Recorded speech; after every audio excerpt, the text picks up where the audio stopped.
This week on the Stereo Image, we're lucky enough to talk with the great Mark Masters, one of the most inventive and incredible arrangers and musicians that I'm lucky to be on the same label with. No.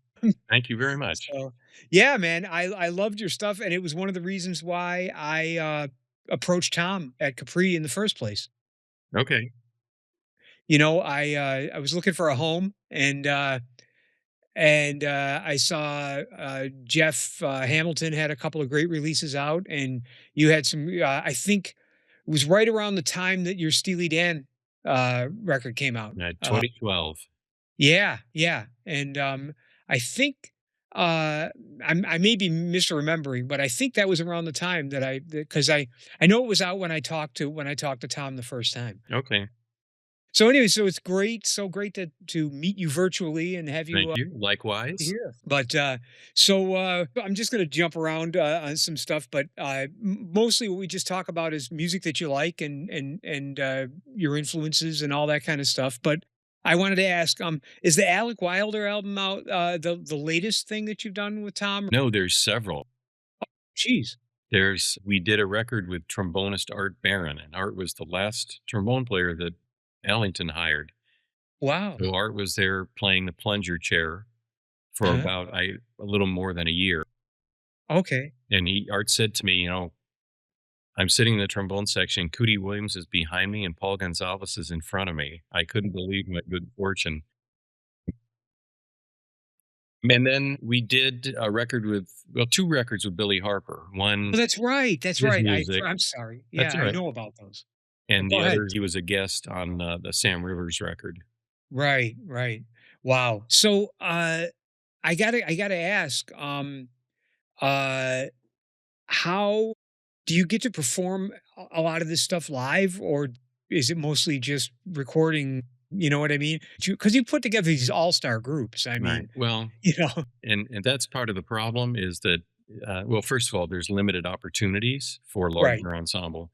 So usually what happens is, and I try to schedule a performance right around the same time as the recording. So Mhm. that works out sometimes. Right. We worked with Billy at the Los Angeles County Museum of Art in October of 23, I think. Okay. And then we went a couple of days later and recorded that music. But generally, I write the music and we record it, and I put the music in a box in the garage. Man, that's so sad. But yeah, I know because I mean, these arrangements are so hip and so, really well, I mean, obviously the recordings are great too, but I mean your voice is really unique and and all of that work. It's like I Well, mean it's so daunting. such is I our lot in life. Yeah, yeah. Well, I mean, I put together a few little things for one of Penn and Teller's TV shows, and it's like a big project, to me. And it's nothing like 10, 12 tracks for an album. But so right now, are you working? What are you working on right now? What am I working on right now? That's a good. I know. The great bassist Putter Smith. Sure. For a long time, I've felt that Putter's music would be be advantageous to have his music in a slightly larger setting because he's only made quartet, duo, or quintet records, and they're all great. I had wonderful records. So I did a couple of arrangements and then met him for lunch and showed him to see if we were going any place with this, and Mhm. he was very enthusiastic. So I went ahead and finished. We read the music in January. We had a rehearsal just to read it, check the parts, and then we're going to rehearse this Saturday, and we're going to record Monday and Tuesday next week. Great. So Wow. that's what's going on. And then of course, I seem to in other areas I seem to make records or honor musicians who are they're either dead or it's, as you know, as a musician, the whole business, which there is not much of. Right. And I know this sounds negative, but it's realistic. Jazz and Blues Festival is, not a whole lot of jazz. But so I don't forget where I was going. But anyway, Oh, you were saying you usually honor people, a lot of the people you're doing, they're gone. Right. So next year, Lee Konitz would have been 100. Right. And so I've written a project on his compositions, Wow. which I haven't copied yet, but we'll see what happens with that. And then um, doing another record with Gary Smulyan Good. either at the end of this year or next year. Mhm. So looking forward Oh, to that. yeah, yeah. Wow. So your plate's full. Um, Yes, lots going uh, on. what, but yeah, I was when I was at Berkeley, back in the early '80s. Lee Konitz came and did a talk at one of the ensemble rooms and played, and it was unbelievable. I mean, I think a lot. I talk a lot about this because I'm a little bit younger than you, but not by much. I think you're about the same age as my brother. Do you know my actual age? Remember reading something maybe you were born in 57. Correct. Yes. Yeah, and then my brother was born in 57. I was born in Okay. 62. Okay. But we I talk about this a lot, but it's important that we're sort of the last generation to get to meet the masters that were there at the beginning of the Right. music that we love. Well, pardon me for interrupting, but No. if I don't say it, I won't remember. I did a record which was not with Capri. The only record I made that wasn't with Tom, Uh-huh. 1993 with Jimmy Knepper and his music. And it Wow. was Jimmy obviously was featured in Gary Foster, Johnny Coles, Yep. and Ralph Penland played drums. No. And it was, yeah, I mean, that generation of musicians born in the 20s and early 30s, it's all Mhm. coming due for them. Right. Yeah. I mean, it was, I was lucky enough to play on a lot of the floating jazz festivals that were in the '90s, and got to play with, you know, not play gigs with them, but sit in and play nights with Clark Terry and Jerry Mulligan, and all of the guys that I grew up, idolizing. Right. And it's sort of, I say it all the time that the generations that are coming up now, they study the music as historical music, but they have no relationship with the people that did it. Right. Well, this this conversation is leading to when we did the record with Art Baron, and we concentrated on music, what's called the Blanton Webster years from Sure. the early Yeah. 40s. So much great music written. And as I was looking around the studio, I'm looking at who's played with who, and that time is over now. But Right. Woody Herman, Maynard Ferguson, Stan Kenton, um, Count Basie, Art with Ellington, Right. Adam Schroeder played Yeah. with toured with Clark Right. extensively. Yeah. But without waxing too nostalgic, my path has crossed with several younger players who are in their 20s and just remarkable musicians. Um, so Well, it's funny because again, now I'm lapsing into old man talk too, but I just did a record with a bass player and guitar player and I did two records in one night. And the first set was with Alex Frank and Graham Dector. And I mean, these guys are, pushing 40 now. They're not kids, but they're in their 30s. To have guys that know all the Riverside and all the Blue Notes and all the records that we grew up with as well as we did, if not more so. And it's so hip to find young guys that have the feel, have and have the excitement for it. right, That's the other thing. They're not dismissive of the old guys. They embrace it. And I mean, nobody does like the Herb Ellis stuff, the tapping on the guitar as well as Graham. I find guys that can do Hendrix. When I was at Berkeley, there were, I was in Berkeley in the '80s, and it was all Pat Metheny. I mean, nothing wrong with Pat Metheny, he's a genius, but it was all would play sessions at Berkeley with guys that didn't know they think the first bass player was Ron Carter, you know? And I mean, I love Ron's playing, but, what about Paul Chambers? What about Jimmy Blanton? What about, what about Mills Hinton? What about, and but it seems like now in this new generation, there's a much deeper appreciation for the history of the instrument than there was 40 years ago. 40 years ago it was like what's hot now? Who's playing in the Yellow Jackets? Who's playing, and it's nice. It's nice to see. But so what else? I want to ask you. So you're not from LA, but you're not from California, but you've lived there a long time, right? Yes. Born and raised in Northwest Indiana, and then came to Southern California 1964. Really? And so in northern Indiana, that's a hotbed of jazz. Um, I Well, mean, well, I know Hammer's from Indiana, yeah. but Well, that the other Hammer. yeah, But yeah, you and so you're old enough to know Fred Williamson's name, right? sure, Okay. yep, He was the first Hammer, I gotta yeah. Oh, say. I know, And but Hammer and I are from, Gary, Indiana. yeah, So and Von Olin from there, and but so did you obviously at six in 1964 you didn't drive yourself out to L.A. You came with your family. What'd your folks do? What'd your dad they do? were both educators. Oh, okay. My mom taught learning disabled kids, and my dad in Gary taught history Mhm. in high school. And then when he came out to California, Redlands, which is San Oh, yeah. Bernardino, Riverside, that area, he came out as an administrator, was principal at a number of different schools. And then I got started in music because my brother played the trumpet, and then I figured I should play the trumpet too. And it just, I enjoyed it Mhm. and was found in high school.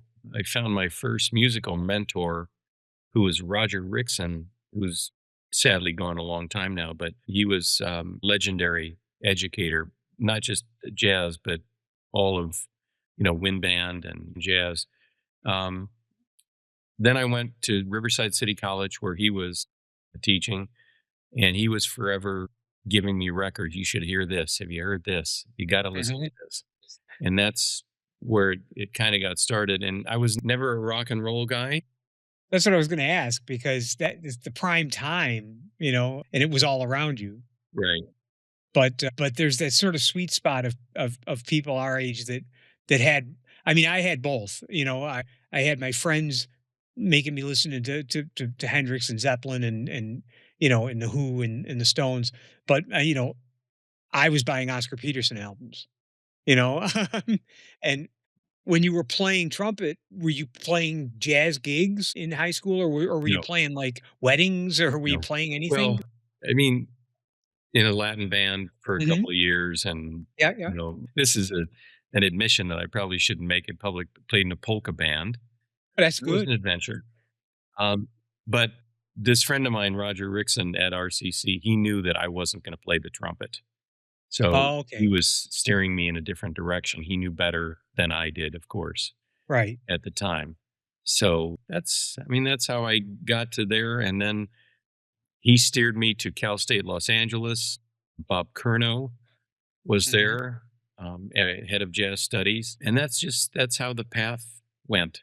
And you I mean, do you remember what your first arrangement was? Well, I do, but it's too embarrassing to say. I would never admit it because I wouldn't want it in public hanging over my head. Um, and I tried when I was at the community college, but if you don't know the intangibles, it's not going to work. And it took Uh-huh. me a while to get to figuring out what those intangible things were that made something work. Right. And so when you got out of college, what did you do immediately? I mean, what did you Well, I had a rehearsal band, Mhm.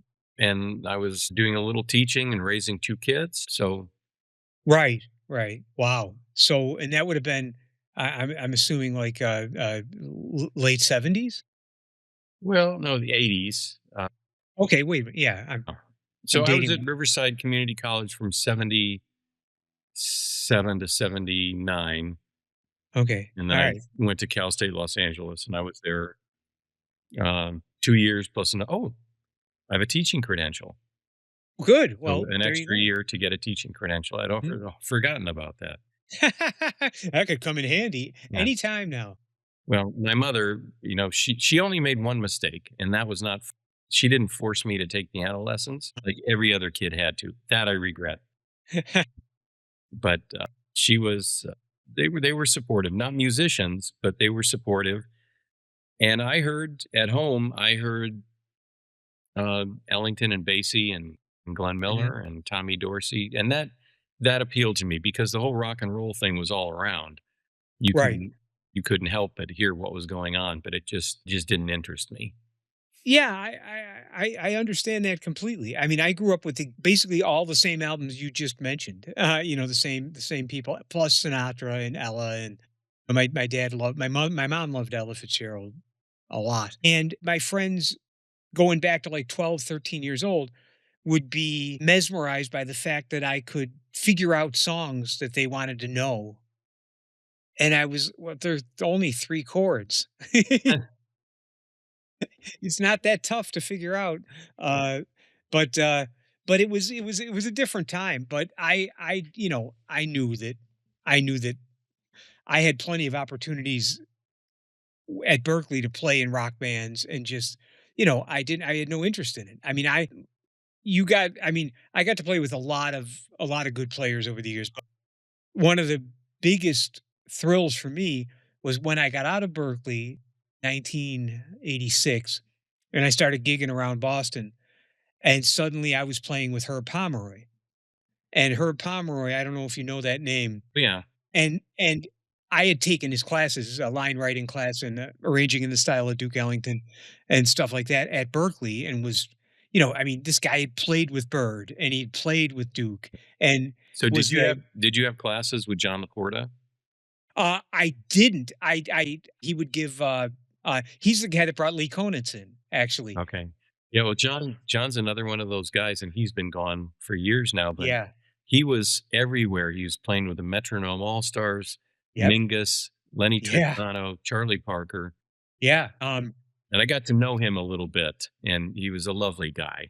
Yeah, he was very, very, very sweet. I mean, and that's the other thing, like that generation of guys all seem to be really open and into helping young players that I sort of, again, I say the guys like the guys, I'm Right, making this up, but they know their place and they know they're secure in their abilities, and they're not worried about somebody trying to take their gig, and they're not, you know what I mean? There's none of that infighting and that kind of lower level crap. These right. guys, will spend an hour with you talking about stuff. Speaking of infighting and the lower level crap, the out here, the film and television business, which Mhm. for the most part doesn't really exist anymore because everything is somebody at home with technology. But a friend of mine who worked for years and years in film and television, and he did everything. He's on the Grammys every year, the Academy Awards, and his advice to people who wanted to, because most people want to come to Los Angeles and get in the quote studio business. Right. Yep. He said you need to have at least enough money to survive for a year because you're probably not going to work. And the other sound advice is he said, people, when you bail on something for 25 or $50 more, ultimately it's not going to be worth it because you want to create goodwill and Right. honor your word. Yeah, it's very I mean, you described, the LA scene. I'm assuming it's the reason I had to leave New York at the end of the 90s, was because all of the studio work was drying up, because the ad agents just hired a guy to do everything on Pro Tools in Hmm. their office, instead of paying Steve Gadd and Eddie Gomez and Will Yeah, Lee or whoever, right. and they just produce the stuff in house now. And one by one, all the big studios started closing up, and jingle dates went from 20 or 30 a month down to 3. I mean, with the last, I remember having a conversation with George Young, who was the most working musician in New York for years. and he said, I think I'm just gonna retire. He was on every jingle session almost that I did. And he was the Saturday Night Live guy, and he was everywhere. And and he said, I've been doing this since the late 60s or mid 60s, he said, and it's just gone. There's no more work. So and I came out to Vegas to work with a singer, and And that you never that all survived. yeah, and that all fell through, and I wound up working in a magic show, so it worked out okay for me, but, I don't about I'm going off on a tangent, but what else do we have to do? There was a great bass player in Vegas when I came here, and I won't mention his name, but he was already in his 40s, and then about in his early 50s, his dream was always to go to New York to try to make it big, and I tried to explain to him that if you go to New York, even if you're the best bass player in New York, you're gonna be number 15 on the list of the guys that have been in New York their whole life, because they're gonna call Ron Carter, and if they can't get Ron, they're gonna call Ron's bass player, and if they can't get him, they're gonna call the other. It doesn't there's no scene in New York anymore. You know what I mean? There's no group of clubs you can go around to like you could in the 70s and 80s even. You know Tim Hagen said he said exactly what you're saying. He said it used to be guys would go out to the clubs and hear the other musicians, and he said just it doesn't exist anymore. Yeah, And it's there, there's the commercial clubs. There's Birdland, there's right. Uno, Yeah. but then there's Smalls and Yep. Mesereau and a Yep. handful of other places. Yeah. No, but it's yeah, I mean, when I would play, there was a place I used to play in the 80s, Zinno, and it's just an Italian restaurant in the village, and it had a nice piano, and I would go in there, and I think it might have been $100 a night, which wasn't bad money back then, but it was also dinner, Mhm. which The right? key. Yes, a key point to any real musician. But I would go in for a week. You know who was in the week before me for the same bread? Tommy Flanagan. You know who was in the week after me that week? Junior Mance. I mean, and that was in the 80s. Well, And who was the guy who played piano on the Tonight Show? Ross Tompkins Russ, and, yeah, Ross. Mayer and all these guys, and there's a common thread there. At some point or another, they're weighing doing this versus they're nursing this job they've got one night a week someplace, right? Right. So Well, it's funny. Well, and I said to Tommy, what are you doing playing here? And he said, "Well, I like to come in on when I got time off. I like to come in for a week and keep my chops up and meet my friends and have dinner." And but the difference was Tommy's getting 10 grand a week in on the road in Europe. You know what I mean? So he could afford to do that. But it definitely, the idea of going to New York to make it, especially nowadays, is ridiculous. But it's I mean, it's a great city.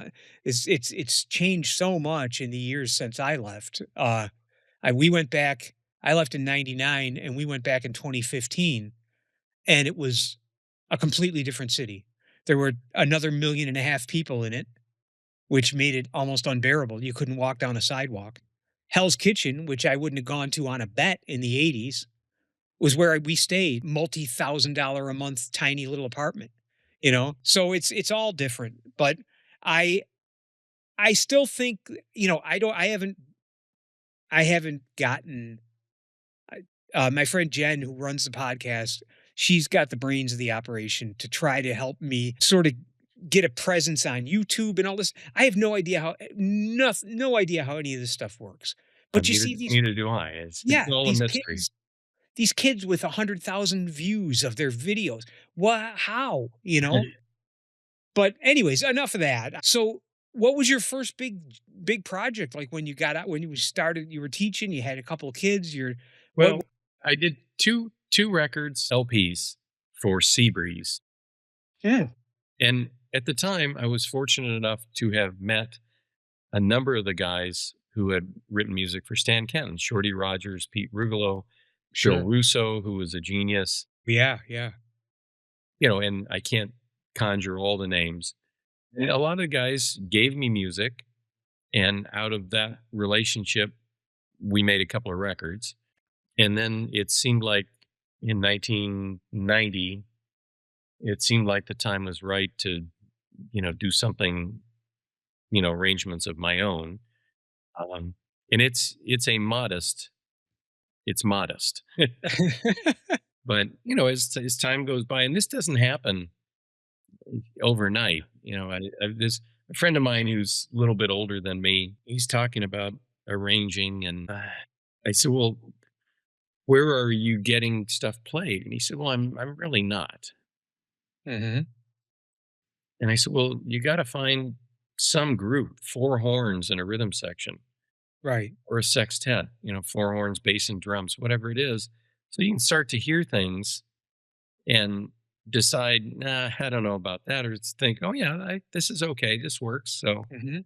um, but you have to do it. And this friend of mine, Roger Rickson, I mentioned earlier, even though I wasn't prepared to do anything that would work, he insisted that I produce some arrangements for the community college band. Those I've either tossed or they're so far deep in a box that they'll never come out, and that's a good thing. Well, But I mean. one of the things is, I'm continually trying to learn new things and not Mhm. rely on what I know and make the same record. And so, you're reading books on 20th century harmony by once you get to be this age, you can't think of the names or anything. I know, I know. But mirror writing and Yep. rose and retrograde inversion and all that stuff. Mhm, And you mhm. can't force it on the music, but when you're just sitting at the piano and you're playing and things happen. And It's I true. so Yeah. that's what I do, and I've started dabbling in bitonality, uh, Huh, uh-huh. and palatable bitonality. You mentioned about, do I work with any of these things earlier, and I don't necessarily make records that just regular people want to hear, because it's kind of a challenge for them. And I mean, it's one thing you can, like with the Sam Rivers stuff. There's the only blues that he wrote that's on that Mosaic set. I don't know if you have that or not. Was downstairs blues upstairs. So there's four takes, and the first is just Sam improvising over blues chord changes, and then the next take, there's a couple of germs of what Mhm. might come, and then the third take, maybe a little bit more, and then the fourth take, he plays a four-bar phrase, and so out of that came his blues. And you can get away with with murder with the blues. And when we played at the museum, I just figured I'm going to do my best to get everybody on my side to start with. So we started Mhm. with the blues. It's a crowd pleaser. Yeah, and it seemed to work. Well, the thing is, the music that you're writing, from my pedestrian opinion, Isn't that a great is word? is I love that word, pedestrian. well, because I will freely admit that my arranging skills, as limited as they are, peaked in probably 1985 because I never got the opportunity to pursue it, and it's a lot of work. And I'm basically lazy, but I the music that you write is challenging, but it's also incredibly palatable. You know what I mean? From what I've heard from you, that is, the things that you're doing are interesting and advanced, but no one is going to say, "Ooh, that's jarring. I don't like that." You know what I mean? Right, Which is which is, what you can get with a lot of, a lot of third stream stuff, and that's a real hard thing to do, because I mean, well, it's one of the things that drew me to Steely Dan as a 20-year-old kid was, wait a minute, this is shit you're hearing on the radio, but what's going on behind this are really hip chord changes and really interesting harmonic ideas, and you know and and I would try to point it out to people that this isn't 1625 here. You right. know what I mean? So when we did that record, and Peter Erskine was a drummer, and one of the tunes on the record is Bodhisattva. Yeah. Yeah. I went in to check on something with Peter, and that's the track we were recording, and he looked at me, he said, "I've never been able to listen to this tune of theirs before." I that's on, is that on Countdown to Ecstasy? I forget. That's just Yeah, I think so. and I believe that's the track that might have Rick Derringer on it. But, I mean, I'll never forget I was recording my first album for, uh, this label out of New York, Chiara, which, Oh, yeah. Hank O'Neill owned, and I was doing an album there in New York at Soundtrack, the studio I worked at, and, this guy came in and he was real complimentary, and he was like, "What are you doing here? What are you doing with your right hand here? This is really cool." And he finally walked out, and John Keel, one of the owners of the studio, came in, and I said, He's a nice guy. Who's that?" And he goes, "Oh, that's Rob Mounsey." And I said, "Oh, he's the guy that does all the horn arrangements for Steely Oh, Dan." And he was working with Donald Fagen on, Century's End, which was a great track from a movie. I forget the name of the movie, but it was, Bright Lights, Big City, Michael mhm. J. Fox movie. Okay. But, yeah, I mean, anyways, I've gone off on a tangent again, but it's great. The things that you're doing are incredibly fun to listen to and engaging, and they they're not off-putting like some, well, I mean, obviously you're not making music to piss people off. You try to give the listener something to hang on to, Right. if not throughout the whole thing, which rarely happens, but at least at places, there's a settling point where they can come to terms with what you're doing, and it all comes back to just doing what's best for the music. Sure. Gary Smulyan said to me, "Mark, we should have a talk show." And I Mhm. said, "Gary, we'd have to have 24-hour private security. Everybody would hate us." Yeah, yeah. I know it's it's funny because you can start talking shit, and even if you don't mean it to come off as cruel, sometimes It it can doesn't be sound good. misinterpreted. It doesn't look good. No, it's not a good look. Right. I'll tell you two things, which, and these two people deserve credit as well. Jimmy Knepper, who was Mhm. a legend, Right. and he came out in, I guess it was either the end of '92 or early '93 to make the record that Gary was on and Mhm. Johnny Coles. And there were a couple of things in one of the arrangements that Jimmy wanted to change. Like he had a tune called Primrose Path, which is a 56 bar form. And Okay. so I had written backgrounds and send off some material over the 56 bars, right? Mhm. He said, well, no, let's just blow over the 12 bars, okay? Uh-huh. And he looked at me and he said, "Never fall in love with anything you write," which I thought was great. And then the other sound advice I got from Shorty Rogers years and years ago, he said, "Derive all your satisfaction sitting at the piano and doing what you do. And if it gets Mhm. played, even better. And if something happens after that, even better. But just it's you and the piano and whatever that thought process might be." Right. Wow. Yeah, that's very good. Um, well, it's true. I mean, I don't wanna I don't know how to do anything else but play the piano for myself, you know Hmm. what I mean? And it brings me incredible amounts of pleasure, but I don't really like listening to myself. But when I'm behind the piano playing, I'm very happy. And I think all the time I say all the time that I've got the best gig in the world because I'm only playing what I want to play for an entire night, All the music that I'm playing in the show is stuff that I've written for the show. Hmm.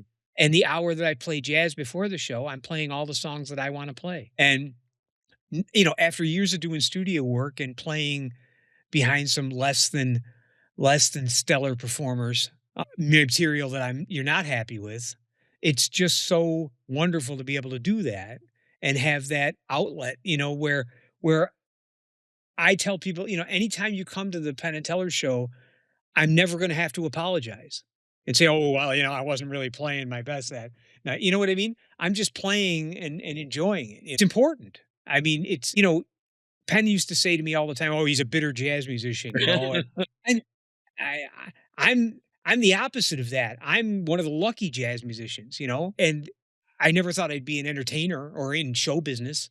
I thought I would just play jazz and be making $50 a night in a shitty club, or maybe going to Europe for a little while. But it's really important to take satisfaction in the process. I really, I mean, not so much anymore, but a lot of times years ago, I would like go to bed and then like at 2 in the morning, go down to the piano. Because you're laying there thinking about music as you Yeah. do, you know, and you think, well, this is a great idea. And, but yeah, anyways, well, the other question is you're doing these new projects coming up, but do you do other writing outside of your own projects? No. Okay. A friend of mine, you may have known him, Jack Montrose, was in Las Vegas Sure. Yeah. Yeah. for many years. He was such a great friend. He played on 2 or 3 of my records, and he said he really couldn't write music on demand. It had to be something that he wanted to do. Otherwise, he would just sit and nothing would happen. It was a chore. Right. I mean, I've done a very few of those things, and Hmm. it is a chore, Hmm. because you know what it's supposed to be for, and you have to stay within the parameters of making this Right. thing work for who it's gonna be for. Hmm. So that's yeah. Yeah. I mean, I write a lot for the Penn and Teller show. Mhm. But again, it's music that I want to write. And they usually call me in for a rehearsal and say, "We're working on this bit. What do you think should go there?" And the world's wide open to me. I mean, I do everything from country western type stuff, to pretty out avant-garde. There's a bit now where Teller's doing a mad scientist thing in it, and I'm doing crazy shit. And so I don't feel limited by that, but I do understand, that if you're saying here, because that comes dangerously close to writing jingles, you know. Right. I mean, there are guys that are great at it. There are guys that are geniuses at it. But man, it's not, I mean, after doing it for so many years, playing it, it's not at all, it's not fulfilling. And most of those people, they have another life, and they would like to have that other life be exclusive and not Well, the other sure. thing that it's generally not possible to No, work that way, so right. You have to pay the bills.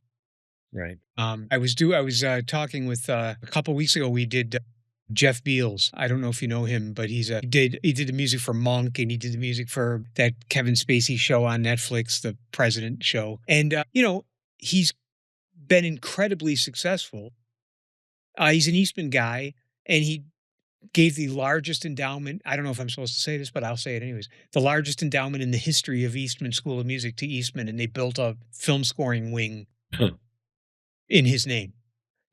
So I mean, there's incredible, and he's very, but at the same time that he's doing all that, he's doing his New York Etudes series, and he's doing the stuff that's really, really, that he's really passionate about. It's very rare that you can do what you want and make a living.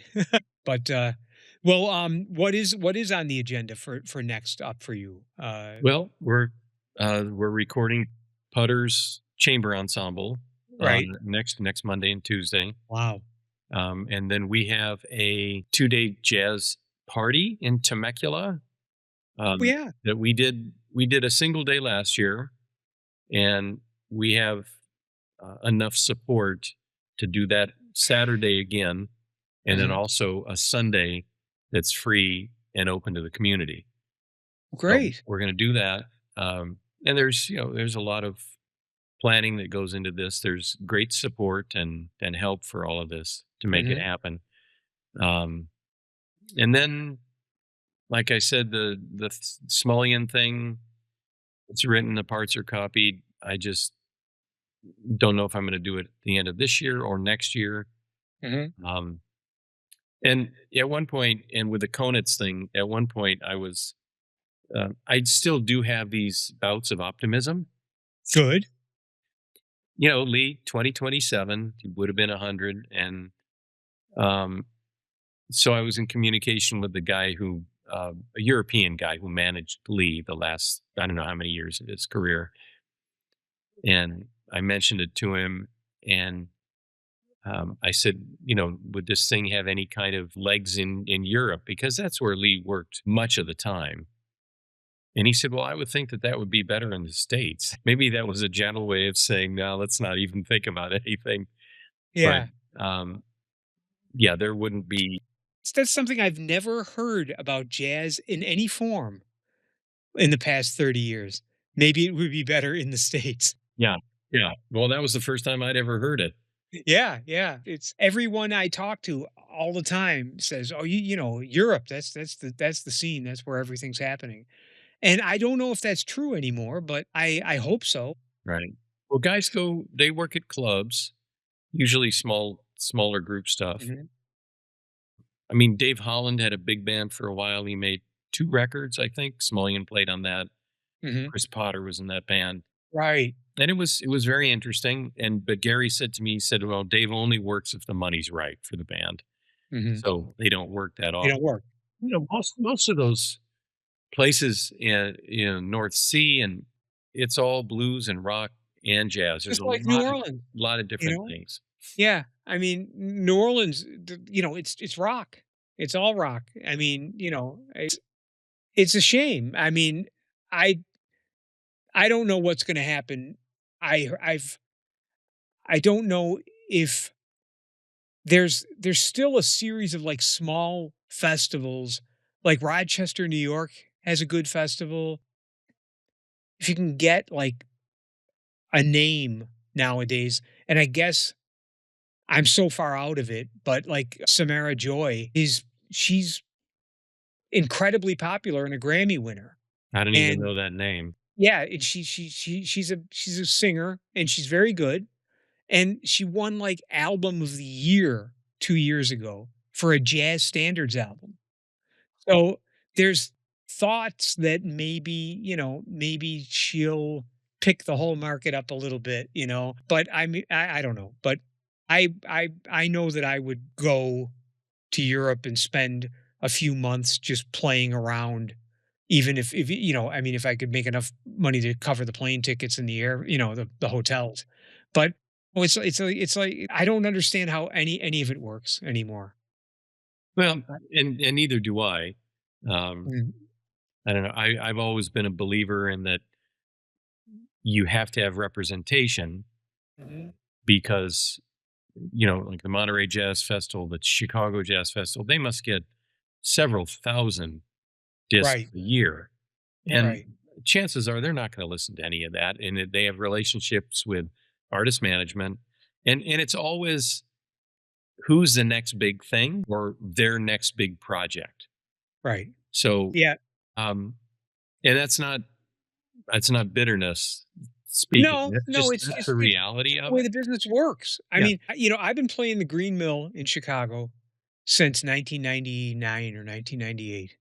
And Dave Gemolo, who's the owner, is one of my best friends in the world. And I've told this before, and it still makes me choke up. When my dad would come in from Buffalo to Chicago to see me play, and when my dad passed away, Gemolo came to Buffalo to his funeral. And you tell me a club owner in history that would come, and we were dear friends. And when I play the mill, I stay at Dave's house. I don't even stay in a hotel anymore. Right. He's family at this point. But I said to him one time, you know, I said, if Neil Tesser hadn't said to you, get Jones in here, and I had just sent you a CD out of the blue, I said, would you have ever booked me? He says, Jones, I got a stack of 70 CDs on my desk right now. Ain't never gonna listen to them. Right. So there's no chance, I don't know how now it's all a whole other thing of the social media and how many clicks you get and how many likes you have and how many, before they'll even consider you.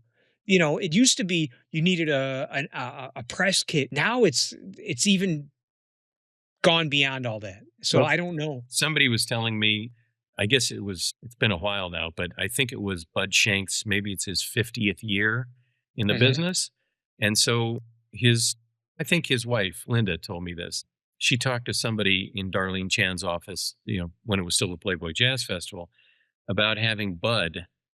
And she was talking to an intern who had no idea who he was and asked about, can you send me some information? Can you send me, something? And of course, somebody of Bud's vintage is going to be offended by that. Right. But that's Sure. it's the way it is. Yeah. I mean, it's if we've learned one thing about how how fleeting fame is. See, it's best not to have had it in the first place. Right. Then you don't have a problem. But you walk up on the street and ask a 20-year-old kid who Johnny Carson was. It's very You know, sobering. the most popular guy in America. Yeah. Everybody in the country watched him for 20 years every night on television. It's very sobering because there's no Yeah. carryover of cultural No, history. no. And I mean, and a guy like Foster Brooks, you got no chance. He was a genius. I know, he's one of my favorites. It was something else. We won't record it and talk about it, but I watched a few minutes of one of the Dean Martin celebrity roasts. They were roasting Sammy Davis. Uh-huh. You should watch it. I've seen it. It's I've got hilarious. them all. He calls him Sandy Dennis Jr. Yeah, yeah, yeah. I was This is amazing. I found this out, just a few years ago and I missed it. Our guy, our manager, our guy that runs Penn and Teller is my friend, Glenn Ally, and he was telling us that when he got to Vegas in the 90s, Caesar's Palace had a row an animatronic Foster Brooks that sat at the bar and did his bits. And went ice fishing, caught some ice. Just amazing. But anyways, I don't know. Yeah, but it's true. I mean, yes, it's the statement, "Don't you know who I am?" never works in any situation. But Bud Shank, for Christ's sake, you know what I mean? It's like, Sonny Rollins. Now, could you tell me what did you used to do? What do you do? Right. It's offensive to me. I'm not Sonny Rollins, but it's a different world, and the whole idea of, I mean, I'm exactly your era. You worked real hard. You got noticed by a record company. You got a record out. They put you out on tour, and maybe if you were lucky, you had a career. That's what I thought the steps were. You know what I mean? And then it all went away. And now you have to please the algorithm to get the right amount of, hashtags on your posts so that, you know, and 17-year-old kids are getting record deals based on that stuff. Because there's no more A&R departments. Well, even before all the social media stuff, I was content with my situation, Mhm. is to make music on my terms. Tom's been very supportive. Yes. Um, and as my friend Tim Hagen says, at least you can sleep at night. Right. Right. And Tom, I mean, not to go on a tirade about what a one in a million guy he is. I mean, talk about Gemolo, but Tom, it's so rare to have somebody in his position to running a label that he's only making records that he likes. And he only making records of people he believes in, whether he likes the product or not.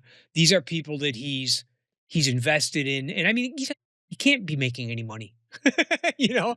I mean, no, who's buying CDs anymore?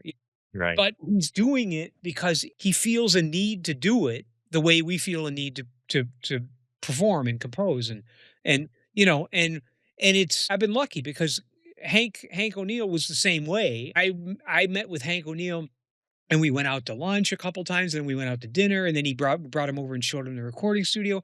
And finally, like 6 or 7 months of this kind of courting, I said to him, "Well, I'd really like to make a record. What are we doing?" He said, "Well, I'm deciding whether I like you enough to make a record."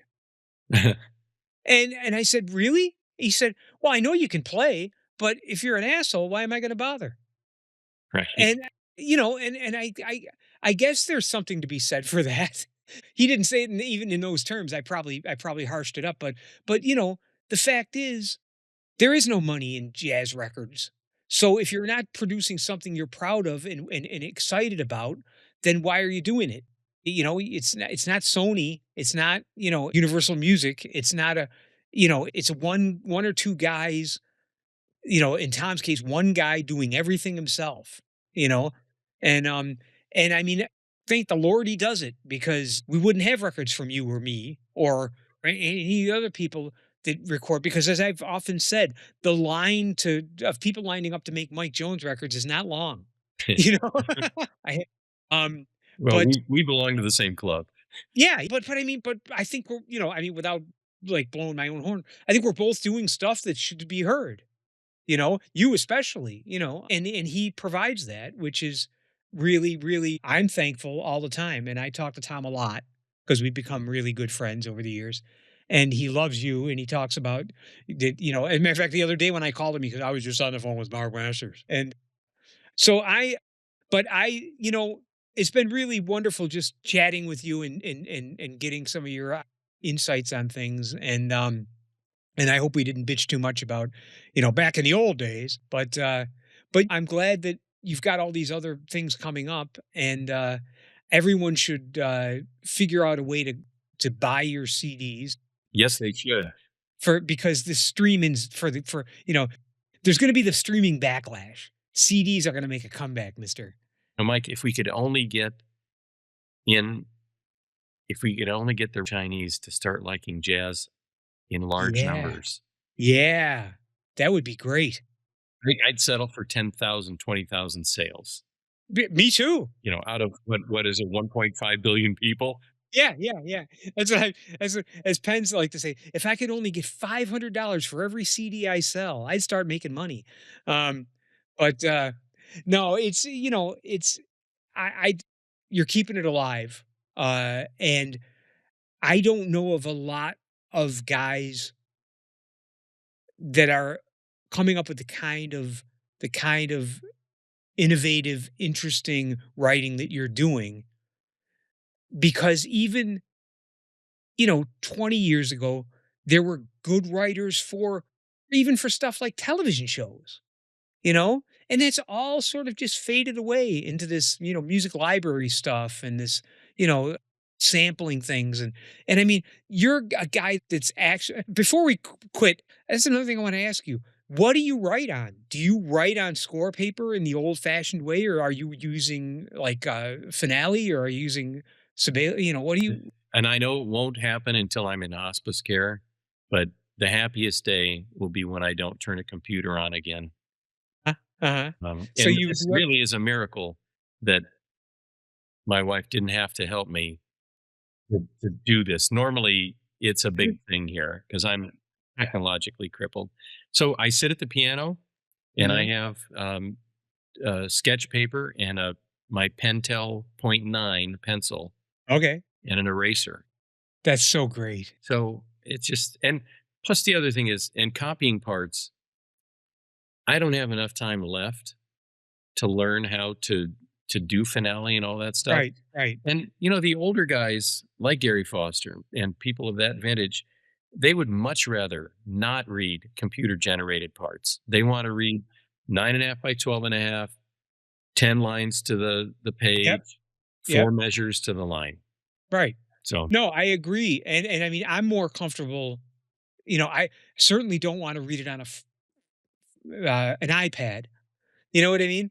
These right. they pull this stuff out, and it's like, and there are people that love it and embrace it, but I'm old school that way too. I mean, I mean, I've been playing the piano for 61 years. I started when I was 3. And I like looking at music. You know what I mean? The way I think music should look. And once you throw something else in front of me, it's jarring. It's not, but it's also, I mean, the same thing. Like, I don't want to spend the hundreds of hours it would take me to get comfortable with learning how to do that shit. And I've got a whole system. When I copy a project, 8 arrangements, 10 arrangements, I get set up the dining room table. I Uh-huh. have 12-inch black and white television with a VHS port in it. Uh-huh. We got about 100 tapes, VHS tapes, that I've watched I don't know how many times. But when I'm copying parts, it's The Desert Fox with James Mason, it's The Enemy Below with Robert Mitchum, No kidding. Leave Her to Heaven with Gene Yeah. Tierney, Cornell Wilde. and it's the whole part of the thing. Wow, So that's really, it really is going to be cool. a problem when the VHS player in that TV goes down. I'm not sure what I'm going to do. Jesus. Well, hopefully you'll be able to find one at a yard sale. Um, VHS tapes, I've had them for years and well, years. you would have had to because they haven't made them in years. I started with Beta. I Hmm. had Beta, and then I went to VHS, even though Beta was better. That was the catchphrase. And then I had laser discs, and then I went to DVDs. Um, and now I've got a couple thousand DVDs, and I don't think I've watched one in 3 years. I just it's if it's streaming on on Netflix or Apple or something, I just watch it. I'm too lazy to go downstairs and find it. But well, listen, I can't thank you enough. This has been really fun and an honor to speak with you in person or over the Likewise, I'm computer. sure. And and I look forward to the next one. And good luck with the big recording session on Monday and Tuesday. And I will keep in touch. Okay. All Sounds right. good. Thanks so much, Thank Mark. you, Mike.